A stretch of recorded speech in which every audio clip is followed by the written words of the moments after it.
Welcome to English 3309, Technical Writing and Document Design. This is one of the most useful courses you will ever take, and I know that you will get so much from it. I have had many students tell me this, and I have found it true in my own experiences as well. My contact information is here. This is my cell phone, but it is the best way to contact me. Please don't hesitate to use it. The fastest way to get hold of me is through text, but calling or emailing is also acceptable. If you do email me, please use the Blackboard email so that I can keep everything inside the course for archiving. Identify yourself when you text so that I know who you are and what class you're in. Just say 3309 or Tech Writing, and I'll know that you're not in one of my other classes. Be as specific as possible. It's hard to remember what everybody is talking about, so try to remind me of anything that we have been talking about. Use a professional demeanor. This is a professional work environment as well as an instructional one. If you don't have a syllabus, print it out. Let's pause this and get them so that we can go over it. All right, the syllabus. You can see at the top of the syllabus, my name is L. Brister, and that is my number, as you saw before. I do have an office this semester. I'm not there very much, just Tuesdays and Thursday mornings. Please use Blackboard email, and there is the address for the Tarleton Blackboard system. Our final will be Thursday, December 6th from 8 in the morning till Monday, December 10th, 11:30. You can take it any time during that time. There is one book. Usually I don't have one, but this semester we have a new Technical Writing and Document Design supplement, which I will be directing you to take a look at throughout the course. This is available in the campus bookstore, and there is no buyback. You'll also need access to a computer and a backup computer if something should happen to yours. You'll need a printer, and you'll need the internet, preferably through a wired connection. It is best to take your quizzes on a wired connection so that they don't drop you, lock up, and so forth. I can reset quizzes, but you have to start over, and if it's too late in the evening, right before the due time, then it's too late. You'll need computer literacy, keyboarding ability. You'll need a word processing program, preferably Microsoft Word. You'll need research and editing ability, which I'm sure you have already. We'll look at different types of technical writing documents like letters, memos, job documents. Actually, we don't go into job documents anymore. We'll do proposals and other types of reports, formal reports. We'll look at the subparts of those genres, word choices, sentences, visual design, and so forth. And we'll definitely look at how audience affects what you write and how you write. In order to take this course, which is a junior level course, you have to have had the first 2 semesters of freshman composition, Comp 1 and Comp 2. If you haven't had those, I will ask you to drop the course and complete that. You'll just be lost if you haven't had them. Course content and assignments. The course is organized into modules related to each phase or major assignment of the course. Each module will have 1 or more weekly units. Each unit has printing, reading, videos, and possible exercise and quiz.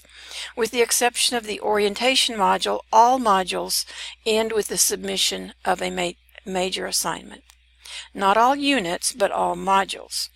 Work is usually done on Sundays, or is usually due by Sundays, 11:30 p.m., but please don't wait till Sundays if you can avoid it, because sometimes there's way more than you can handle on a Sunday. Plan to have all your weekly activities done in advance of the deadline. Don't wait until the last day or the last hour. You can see the breakdown for the assignments. Quizzes are worth 10%, process work 10%, business letter is 15%, memo proposal 15%, report, a formal report 20%, and that is book formatted. PowerPoint presentation 15%, and final exam 15%. Late work, no quizzes can be made up, not permitted. Process work, such as I have listed below, can be accepted up to 3 days with a -1 per day. Usually those have points assigned to them. Major assignments like the letter, memo, report, and PowerPoint, if you do not get an extension, it will be 10 points per day. If you do get an extension, you only have 5 days to complete it. Without it, you only have 3 days. Missed major assignments means that you have failed the class. Again, missed major assignments mean you have failed the class because this is a skilled-based course. So each assignment builds on the skills that you learned in the previous assignment. Late work must be submitted in Blackboard via email attachment. You will not be able to submit it in the assignment link. You'll have to send me an email identifying what it is in the subject line with proper email etiquette. Tell me why this document is late, whether we had an extension arranged, and so forth. Please don't expect me to remember if I gave you an extension. Just remind me. Quizzes receive points and are weighed equally. You will have at least 10 quizzes. If you have more, I'll probably drop the low grades. Missed quizzes cannot be made up. If a quiz locks up before 9 p.m. on Sunday, when they are due at 11:30, you will probably be able to contact me to get it reset with enough time to start over. Contacting technical support won't help. They cannot reset the quiz without my permission. The fastest way to contact me is by texting with your name, course, and request for a quiz reset. It would help to know the quiz number also. Therefore, just to be clear, if you wait until Sunday night at 11 o'clock to take a quiz that's due at 11:30 and the quiz locks up or lightning knocks out your computer, you will be unable to take that quiz and will receive a 0. Try to anticipate and plan for problems such as this. Process work, this 10% of your grade process work, consists of an information form, which you'll do this week, a computer and grammar exercise, which is 10 points, and a formal email, which is 10 points, a Gantt chart graphic, which is 10 points, an outline for the report, 10 points, a first draft of the report, 10 points, a book formatted draft, 10 points, and a conference draft, which is a very polished draft, at 15 points. Then you'll have a phone conference with me, 10 points, and a letter of transmittal for 10 points. This adds up to 100 points if I have added correctly, and that is all 10% of your grade. These points are based mostly on completion, but some further expectations will be explained with each. Writing assignments must be submitted by the due date, and I think I've already been over this, but just to remind you, if a writing assignment is submitted late, you will lose 10 points per day unless you arrange an extension before the due date. Stuff happens. Ask for an extension. And don't abuse that privilege. Late assignments with an approved extension will be accepted for 5 days past the due date. Late assignments without an extension will be accepted for 3 days past the due date. If you fail to submit one of the major writing assignments, letter, memo, proposal, formal report, or PowerPoint presentation, you will receive an automatic F in the course. This is a skills building course. Failure to acquire the skills represented in each assignment inevitably sabotages your success in the course. Participation and professionalism. Please take this course seriously and read the documents I have given you. I'm not requiring a book, so it is important that you read what I have printed and typed up for you. Don't hesitate to ask questions by texting, email, or phone, but don't bug me with questions that can easily be answered by reading the course materials. If you've looked through all of the materials and can't find the answer to your question, then go ahead and ask me. But don't just because you're a little lazy ask me a question that's easily answered by reading the syllabus or the course materials. If you plagiarize any of your documents, any of your papers, you'll receive an automatic F in the course, and you will be referred to the Dean of Students. And you can read the rest of that. It's in the student handbook. Unfortunately, I do catch people sometimes. All of your documents will be checked for plagiarism. I have information in the syllabus about the University Writing Center, how to get Blackboard technical support, and you are responsible for having access to a working computer, so if yours crashes or gets a virus, you've got to know where you can go to find another computer. I do also want to tell you that if you've got a Mac rather than a PC, Microsoft Word for Mac is different from Microsoft Word for PC. And so some of my instructions may not work for Word in Mac. At that point, you'll have to use your help function and see how it works in the Mac Microsoft Word. Do not try to take this course on a cell phone. You have to be able to look at the documents in full layout. Grade F notification, you've probably seen that before, and it's explained there in the syllabus. Disability notification, I can make no adjustments until I get notification from the center. Title IX notification, meaning no discrimination. Copyright information. Disclaimer, meaning I reserve the right to change things if needed. Probably won't, but just in case. And then my final advice on the syllabus, always back up your work in 2 places, a mini drive, a cloud drive, your TSU drive space. I can't tell you how many students have not done this and then had to start all over at the last minute, and what they produce then is inferior, and so their grade suffers. It's very sad. Use a calendar to coordinate your personal, educational, and professional activities. We all have all these areas, so please use a calendar. You'll be much more organized and not have to depend on your memory. And I do recommend keeping a notebook, both electronically and physically, for all of your documents. Use a professional demeanor and participate fully in your education. So what is technical writing and document design? Technical writing deals with the content and appearance of documents. So it's not just what you write, it's the audience you're writing to, how you're writing, it's also what the document looks like. Technical writing is used both in academic settings and business settings. Especially as you get into the higher levels of academic writing, you're going to be doing things like this document on the left, and definitely in business writing. You will find yourself looking at many of these little manuals, these spiral bound manuals. Different types of documents in business writing, whereas in academic writing you'll have theses and case studies and things like that. In business writing you'll have proposals and reports and all kinds of memos and letters and things. Technical writing, if I can emphasize one thing in this course, it's that we have extreme audience awareness.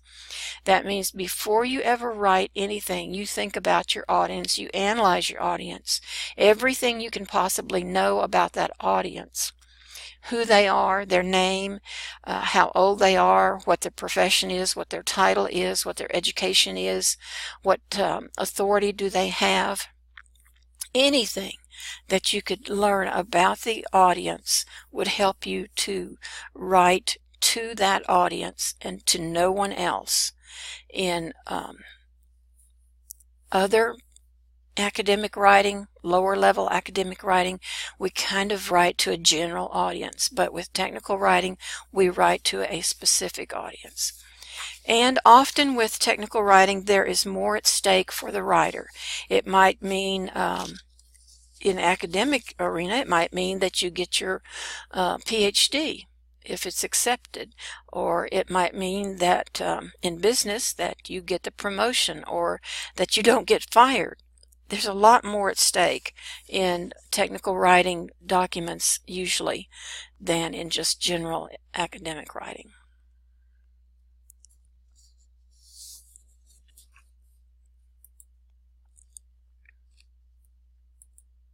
Whoops. Sorry. Having a little trouble there. Okay, for successful technical documents, it requires careful attention to these major elements: planning, audience analysis, and presentation. Note that I said careful attention. Careful attention, not flyby attention. Careful attention means thinking and writing things down. In planning for a technical communication, first decide what your goal is. And then, what do you want to accomplish? What is your purpose? Write it down. Don't just think it, write it down. Is your goal persuasive? Is it informative? Was the information asked for, solicited, or was it unsolicited information? Information that you're going to give someone that they didn't ask for? Were you given any guidelines for the information? So planning is very important. Number 2, audience analysis. Next, do an audience analysis. What person or persons will first read the document? Who reads it first? Will it be written to that person? What can you figure out about that person? What is his or her role or relation to you? What power does this person have? What specific information does this person need, and in what order? What preferences does this person have? Who are the stakeholders or people who would stand to benefit or lose from the information? Identify who the stakeholders might be. Who might be phantom readers or unknown readers now or in the future? People who might read the document that you didn't really write to. And third, presentation. What type of document should you use for this goal, this purpose, and this audience? What type of document? Is the audience within the company or outside the company? How is the information placed on the page? Does it look balanced? Does it invite reading and referencing? Does the formatting assist with reading and comprehension, or does it make it more difficult to read and understand? All of these things and more contribute to a successful, effective communication. It has been my experience that students who are more organized tend to have better outcomes in the course. As you move into more professional and complicated projects, you will need the experienced skill of quick and effective organization. This was especially useful to me in graduate school, but I have certainly used it in all other facets of life. Therefore, I strongly encourage you to prepare a course management system for all your courses. This is a system of saving and locating course materials. It is also a time management system. This is what I recommend for this course. On your computer, create an electronic folder. Save it to 2 drives. You might title it English 3309. Mine is just titled 3309. You could title it Tech Writing, but create a folder that says Tech Writing or English 3309, and then have subfolders with these names: documents that you acquire in orientation, documents in the correspondence module, documents from the proposal assignment, documents from the formal report, and documents from the presentation assignment. But also do that in a paper folder setup. You might want to be as fancy as a 3-ring binder with dividers. You don't have to. I usually do, especially in graduate level classes or upper level classes. It is very helpful to have a little folder for each course where I can put the schedule first so I can quickly reference it, then the syllabus, and then the modules or topics that are printed that are covered in the course. In ours, it will be the correspondence printouts, the proposal, formal report, and presentation printouts. So I very strongly encourage you to set up a course management system, both electronically and in paper. Also in this course, I require that you name your files a certain way. First of all of your files need to be Microsoft Word compatible. I use Word to read your documents and to comment on them. I don't want any other types of files. So if your files have any other type of extension, you'll need to save them as Microsoft Word, which would be Doc or DocX. Also, you will need to title or name the file in this way. First, your last name, underscore, the file name, underscore, and then 3309. You can take off the XXX. We don't need that anymore. Just put Jenkins underscore info underscore 3309. I don't need the section number. Submitting an incorrectly named or incorrect file type will cause your document to receive late point deduction because you haven't submitted it until it is correctly formatted and correctly named. This saves me a lot of time. It saves you some deducted points. So please do this correctly. And then you're going to have to improve your computer skills. You're going to need to look at the ribbon. I'll be going over these in another document. Okay, so I think we need to stop there and do this in another file.